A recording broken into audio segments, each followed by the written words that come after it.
What's up, everybody? It's your girl Ericka from the Classy Climb blog. I had to do this one today. It's a combo. We're talking about gentrification and we're talking about Arlington, Texas trying to stop Airbnbs. Here's the problem. When there's massive disruption in the marketplace, there is no stopping it.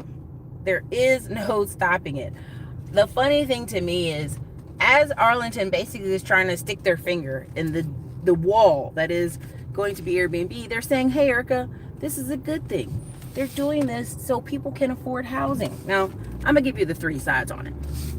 First, that's a good argument that Arlington is stopping Airbnb because, like Brooklyn and many other cities, people get so deep into the Airbnb, there's not affordable apartments, affordable housing. There's no incentives to someone who owns a house to rent you a house at normal prices when they can get 3 or 4 or 5 times worth if they do Airbnb. That's a good argument. It's a good argument. There's 700 new families moving to Dallas area almost every month at this point. So also you have people coming in from smaller Texas towns moving into the major cities. This is the picture I showed in the thumbnail is accurate. It is people just completely leaving Abilene and some of these quieter little Texas towns. 1, because of money. 2, opportunity. And 3, if you look up every day on the internet and you see people moving to Texas and making millions of dollars or starting their life over, you're going to be like, I'm leaving this little nowhere Texas town. I'm tired of that. I ain't going to be doing farming. I'll let the Hispanic people farm. And what you'll see out here in Salado and some of these places is a lot of Hispanic people are kind of like are like taking over these little towns. I can drive you on 79. If you're from Texas, you know what I'm talking about. On the 79 road, there are several towns that we would consider dead, but you drive through them, they got whole plazas in Spanish. All the Hispanic people got businesses and got houses, and because they're going to take care of it, they're going to live their American dream in that town that you gave up on because it's cheap enough to do it. So everybody, if you could, thank you for coming in. Hit the like button. We've got about 50 people here and 8 likes. Let's get those likes up. 2, drop your city and state in the comments. It helps me, helps all my friends who come on the channel and visit, helps us pick out where to do events, helps us pick out how to do courses, all that good stuff. Help me help you, right? But for real, another thing on that is the lobbyists. The hotel lobbyists are losing money. They're pouring money into these little towns and they go, hey, look, Arlington City Council, I'll give you money, to back this, here's money for your campaign, right? Which it never comes without strings attached. So here's money for your campaign. And then, of course, they come back and go, hey, I would like our hotel, I'd like you to ban Airbnbs. They tried it in Austin. The money here is too deep. The Airbnb folks, too deep here. They're like, we'll fight you tooth and nail because they're making a killing. And so what ended up happening here in Austin is we're on a 5-year. In 5 years, they're going to revisit it, right? Arlington is trying to cut out all short-term rentals. So they're trying to act like they're not just hitting Airbnb, but also vacation and HomeAway and VRBO. These are multiple websites. We can do a whole show talking about all the different websites you can put your home up on for temporary rentals. The problem with this is, the third part is people saying, well, Erica, the houses need to be more affordable. Now let me tell you something, and people are not gonna believe this, but I'm telling you, the people who live in Texas, been living here their whole life, their life has not changed. Their finances have not changed. They're still working the same job, living in some of the same towns, and now they're just complaining at the price of stuff in traffic. The people that move to Texas, they bring money with them. So imagine if you come from California, you done sold your house, sold everything. You come here, what you gonna do? You gonna come buy a house or 2 houses. Then you're gonna get a ton of furniture. You're the person who's spurring the economy. That's why when I meet guys who are from Texas, it doesn't look like they're doing well in Austin. But I'll meet guys who just moved here 2-3 years ago and they're like, this is the best time of my life. I got a brand new place, got a brand new car, I got a great job. And it's about perspective. So even in Arlington and some of those places up in Dallas where black people are kind of getting displaced, you talk to black people every day about why haven't you bought a house over there. They don't buy a house because, well, I don't want to live over there. The neighborhood's rough. And I'll drive by there and go, wow, good Lord, y'all. There's just been a massive accident over there. Holy crap. That's bad. That's like 6 cars. Holy crap. Okay, so sorry about that squirrel moment, but yeah, this is I-35 is what I'm on, and it stays with accidents. I don't know why people can't drive, but they just don't drive, right? So anyway, so you'll meet people who've just moved here, and because they have fresh eyes, and this is why I always recommend you guys about moving. This is my big plug about why you need to sometimes leave your small town or leave what you're familiar with, because you see new opportunities, you see new jobs. I mean, so many people come here like, oh, I've never even heard of that job, and I just started that job. Like, I brand new company, everything. On top of that, what you have going on is, I tell you guys, a lot of people's strategy is this, and people don't like this strategy, but it's a winner. There's people I bring on my YouTube channel that are doing this. Money May Do, other people. They bought a house on the edge of town or in the suburbs, stay there a year, and then move back into the city into an apartment. Because they wanted to live in the city anyway, but they needed, a reprieve from the high rental prices. So now you bought a house on the edge. You stay there a year. You still want to be closer to downtown. You want to party. You want to go out. You move back into the city and you rent that house out to a great family who wants to stay out there where the schools are great. This is a technique that a lot of people, white people, Asian people, all kind of people, there's like 5 blogs I can pull up where that's what the guy and girl did. They bought a house, then moved back in the city because now they have that cushion, right? If they had any appreciation on the home, or if they have like really great renters, like now they have freedom of their money. And the problem, unfortunately, is when you have people living in neighborhoods where they're renting for $500, and you talk to them and say, why don't you buy this house? Or buy a house in this neighborhood, your mortgage would only be $230. Instead of you paying $500 or $800, because let's keep it a buck. I know people right now in 1980s houses that are been paid off, right? But even if they purchased something similar in the neighborhood, their mortgage at most would be $300.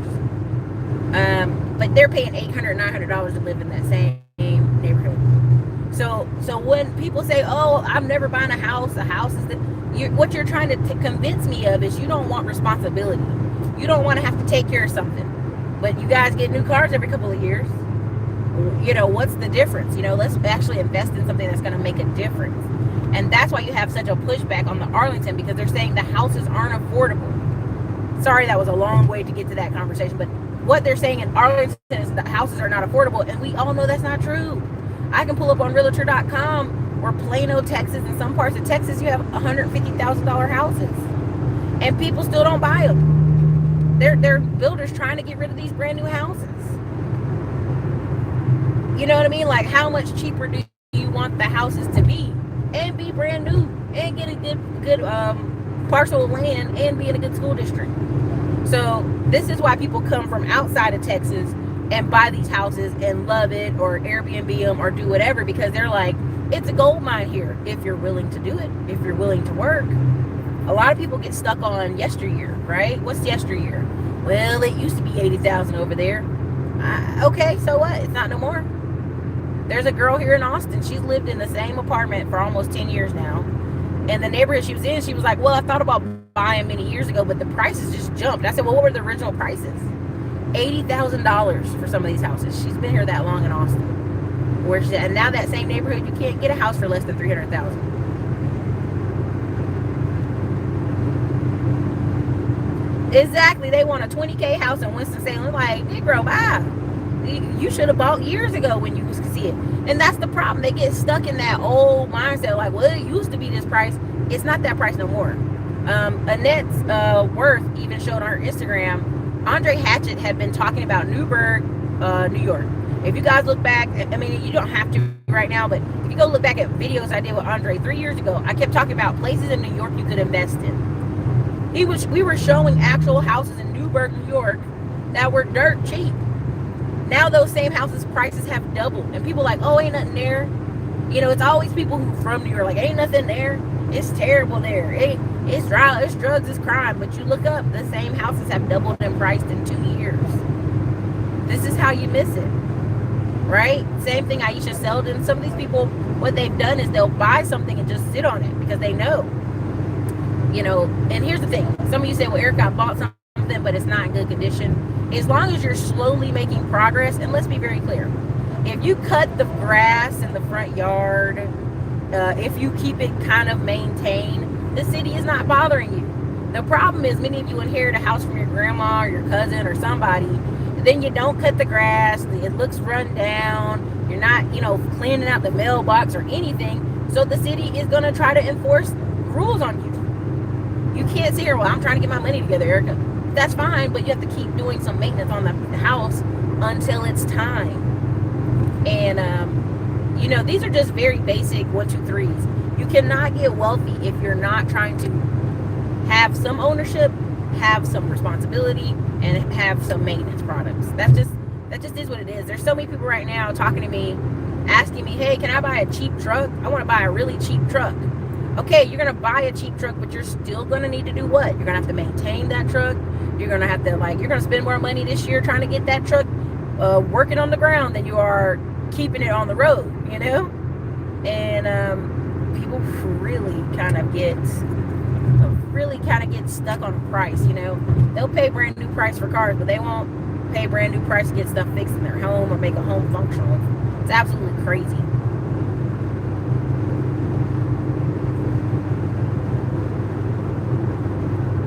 But, so it won't work. Arlington's going to eventually get a pushback, because here's what's going to happen. People are still going to Airbnb left and right. They're still going to rent their houses out. Craigslist got rid of stuff because they were getting sued. What did Craigslist get rid of? Craigslist got rid of Backpage. People are too busy being broke. And here's the thing. I'm going to give you an example, and God forgive me. I'm going to give this example, and y'all can think I'm a horrible person.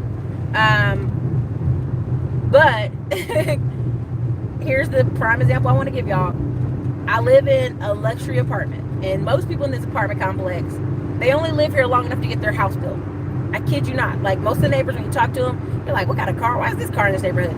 You'll talk to them, they're literally staying there long enough to get their house built and leave. So, it's like in, out, but the people that are staying there, that's been there the whole time, the year before I was there too, I noticed they can't go nowhere, right? So there's a family, they're all on disability. Not knocking them. The mother and one of the daughters is deaf. The son has one eye that's blind, and so does the sister. So, I just think genetically they just didn't get a very good mix. I don't know what happened to that family, but genetically they had two of the, deaf mom, deaf daughter, and you got a son and a daughter that both have vision problems. Bad genetics, just bad genetics. So I don't mind those people being on disability. That's not a problem. But they all live in this apartment complex, in the same apartment. And when I did the math, I was like, they could put all their disability checks together and get a house. For the same money they're tossing into this luxury apartments, they could go get a house. And probably qualify for a bunch of different programs because they're all on disability. And then they sit out most of the day and smoke black and mouths. I'm not making fun, but I'm being really serious. It's choices. It's not because they're all on disability that they can't afford a house or afford a better living. It's choices. And so, my whole thing is, and two of them do work a part-time job, which is interesting. They drive. One of them drives everybody around. So clearly his vision's good enough to drive. Makes me nervous, but it's good enough to drive. And so, it's not that people are broke here in America or broke in Texas. It's really choices, No, I've yet to meet, there's homeless here in Austin. And they're all, not overweight, but clearly eating good, right? And there's one guy who I've seen him. He's very skinny. I was so concerned about, I stopped and gave him money. And he was just like, thank you so much. I got here from California. I was like, how the hell did you get here from California? Now, first I said, he probably took a bus. The man didn't literally walk from California. But it's like, if he was mobile enough to get here from California, but yet he's still home, what is going on here? What can we do to help this man, get out of that rut? Sir, something has to change in what you're doing. Because that's crazy. So I'm stuck in tighter traffic, so let me see. I can look a little bit. They're financially illiterate. Yeah. See, that's the whole thing. When people say, isn't that extra revenue for their town? Okay, so it's one thing. Arlington is kind of run by the Dallas Cowboys. Let's be really honest. Like, everything kind of rolls around that, because when you make incentives, tax incentives for a particular company to come, which that's kind of what Arlington is not Dallas, it's not Fort Worth, it's Arlington. And you made incentives for the Cowboys to build their stadium there. They get tax breaks. Let's be really honest. They need every tax dollar because they gave so much tax breaks to the Dallas Cowboys. So what can you get from that city? Okay, businesses are going to pay tax, gas station, you know, and the property tax. Like, people really don't understand about Texas is, oh, we ain't got sales tax. That doesn't matter. You're not doing very good math. Texas has some of the highest property taxes in the whole United States. On average, we have $3,300 a year is your property tax here in Texas. On comparison to the whole United States is like $2,000. Now, let's keep it a buck. The reason a lot of the African Americans, they're saying they got pushed out in Austin is because all of a sudden the property taxes became $5,000, $10,000 a year. So let's say your grandma was like home on, you know, Social Security. Her house is paid off, but can she keep up with the taxes? Now, they had some lawsuits here where people were getting money to pay their taxes, and then it was a loan, but they considered it loan sharking. But at the end of the day, like, it's like a real conversation you need to have with people in your family. Okay, if your house is paid off and your property taxes is $5,000 a year, okay, how much is that a month? That's maybe like $500, $600 a month. You know, can you afford that? And clearly in America, people can't afford $500 emergencies a month.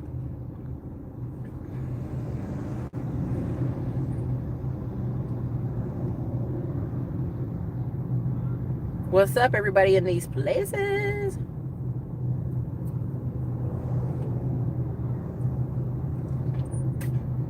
Let me see. What's up? There's 125 of y'all here, and there's 32 likes. I'm going to beat y'all. Okay.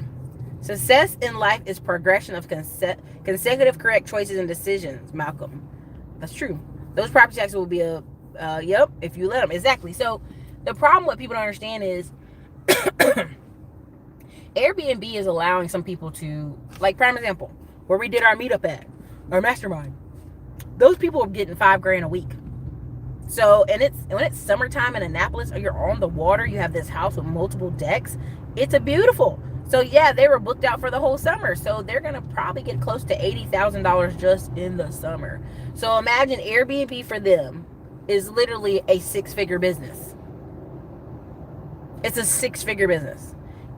There's no way these cities and towns that are trying to fight Airbnb will eventually it will not work, because it's such a disruption in the marketplace, and people do not like hotels.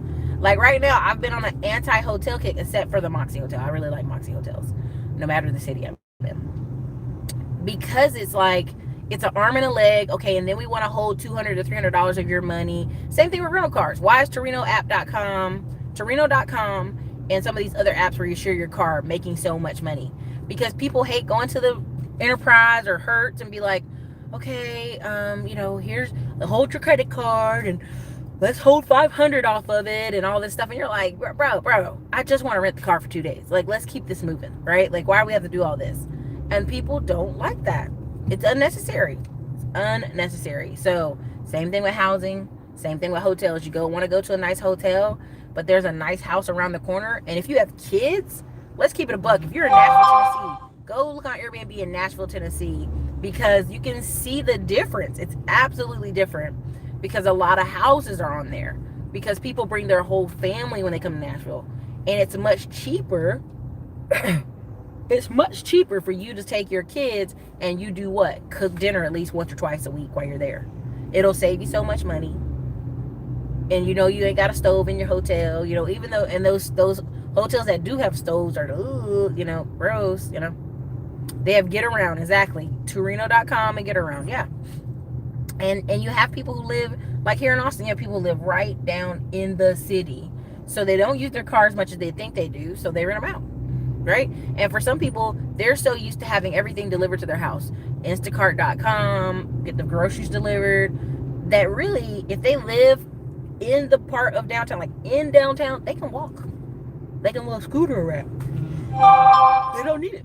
What's up, New Orleans folks? What's up? When am I coming to Nashville? Nashville keeps getting pushed back, which just makes me sad because I was trying to buy Airbnb there. That's why there's one woman, 3 police officers changing her tire. If it was a man, only 1 police officer would do it. Sorry, squirrel moment. I'm like, what is this hold up over here? I'm trying to get Nashville in. I really am. Unfortunately, it's just been like the schedule is stacked. It's stacked. Plus, you guys got to realize I'm training staff, and we're doing such a massive change in the background. That's why I did that video yesterday. I was so exhausted. We are literally, when you do something, when you start a business, and you're like, this is a smart idea. Look at this smart idea I did. And then someone comes behind you and go, this is dumb, Ericka. Now we got to change all these steps in order to get the mail to all go here and this to do here. And now you're like, damn, I thought I was smart. So that's what I'm dealing with here is I'm not an admin person. I've never been an admin person, right? And so that's what I'm learning is all this different techniques. So the change up admin stuff. But I will get to Nashville eventually. So anyways, you guys, I'm going to wrap this up. I'm going to go get some lunch. But again, this will not work. All these apps and this disruption in the marketplace, it's kind of here to stay. Really honest. You cannot put the genie back in the bottle that is Lyft, Uber, the scooters, none of them. And what's going to happen? These are boundaries. They're overstepping their boundaries, and they will end up having a fight. I'm just trying to show y'all in the 6-figure YouTube course that I'll put out in June is I'm literally showing you all the different steps. When I was here, I did this. When I was at $2,000 to $3,000 a month, I was here. When I was at $5,000 to $10,000 a month, I was here. Showing you what the steps that I was doing and other people I know are doing. And right now, we got other YouTube channels where I'm not the face of them. And when they get more data, that's why we're waiting until June. I'll be like, oh, perfect. Let me show you this. Let me show you how you have a YouTube channel without your face. You don't have to work on it. You can hire somebody to put it together, do a voiceover, everything. You'll love it. You guys will love it. So, this trap's great. So, anyway, you guys, I'm out of here. Guys.